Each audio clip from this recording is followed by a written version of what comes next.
Bienvenue à tous les utilisateurs et utilisatrices du cours en ligne de sciences et technologies de 3e secondaire.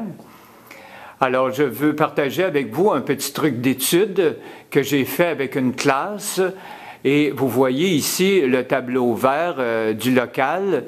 Et évidemment, ça représente le résumé de la digestion. Alors, je vais vous le présenter sous forme vidéo. On commence ici, j'ai subdivisé les parties, voyez-vous, les parties importantes, la bouche, l'œsophage, l'estomac, l'intestin grêle et le gros intestin. De ce côté ici, j'ai mis l'ensemble des phénomènes mécaniques. Voyez-vous, phénomènes mécaniques, je vais les passer un par un. Dans la bouche, on retrouve la mastication et l'insalivation. Dans le pharynx, petite parenthèse, il y a la déglutition. Et dans l'œsophage, on retrouve le péristaltisme et la sécrétion de mucus. Ici, l'estomac, on retrouve le péristaltisme et la sécrétion de mucus, toujours un brassage mis en réserve. Dans l'intestin grêle, on retrouve le péristaltisme, la sécrétion de mucus, la segmentation, l'absorption des nutriments et l'émulsion des graisses faites par la bile et non pas par l'intestin. Dans le gros intestin, on retrouve le péristaltisme et la sécrétion de mucus tout le temps. Réabsorption de l'eau ainsi que la défécation. Ici, je n'ai pas pris mon écriture du dimanche, évidemment, parce que j'ai fait un résumé rapidement avec les élèves. Mais ça peut vous aider à mémoriser. Voici, pensez à votre sandwich au jambon avec mayonnaise et laitue. Le pain du sandwich au jambon va commencer à être digéré dans la bouche par l'amylase salivaire.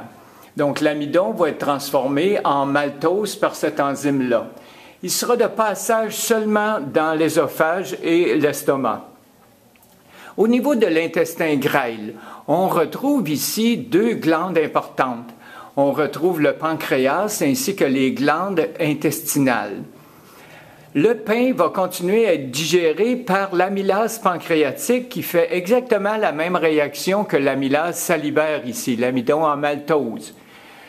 Et les glandes intestinales vont sécréter une enzyme qu'on appelle la maltase intestinale qui va transformer le maltose en glucose, qui lui va s'en aller dans le sang. Passons à la viande de notre sandwich au jambon. La viande va être de passage seulement dans la bouche et l'œsophage. Par contre, au niveau de l'estomac, il y a une enzyme qui s'appelle la pepsine qui va travailler avec l'acide chlorhydrique pour transformer les protéines de la viande en peptides ou petites protéines. Au niveau de l'intestin, toujours nos deux glandes, le pancréas qui va sécréter les protéases pancréatiques qui va faire l'ensemble ici, l'ensemble de la réaction jusqu'aux aliments simples. Protéines en peptides qui vont être transformées, coupées en acides aminés. Les glandes intestinales vont sécréter des protéases intestinales pour transformer les petites protéines en acides aminés. Les acides aminés, on rappelle que c'est un aliment simple qui va s'en aller dans le sang.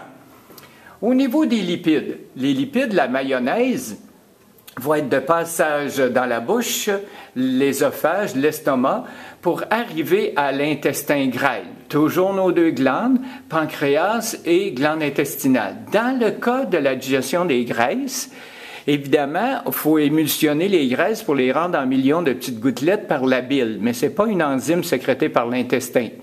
Il y a seulement la partie pancréatique ici, par la lipase pancréatique, qui va transformer les lipides en glycérol et acides gras. N'oubliez pas que les glycérols et acides gras vont être, avec plusieurs lipides complets, triglycérides par exemple, absorbés dans la lymphe. Maintenant, pensons à la salade. Qu'est-ce qui arrive dans le gros intestin? Il n'y a pas il n'y a pas de digestion chimique à proprement parler dans le gros intestin. C'est plus une fermentation par les bactéries qui s'y trouvent, des aliments non digérés en excréments et, bonus, fabrication de la vitamine B et K, surtout la vitamine K. Ici, je représente un petit schéma qui montre le foie qui vient donner la bile à l'intestin. Parce que les aliments ne quittent pas l'intestin et on voit un petit dessin de l'estomac et du pancréas. Alors, bonne étude pour cette section et à la prochaine.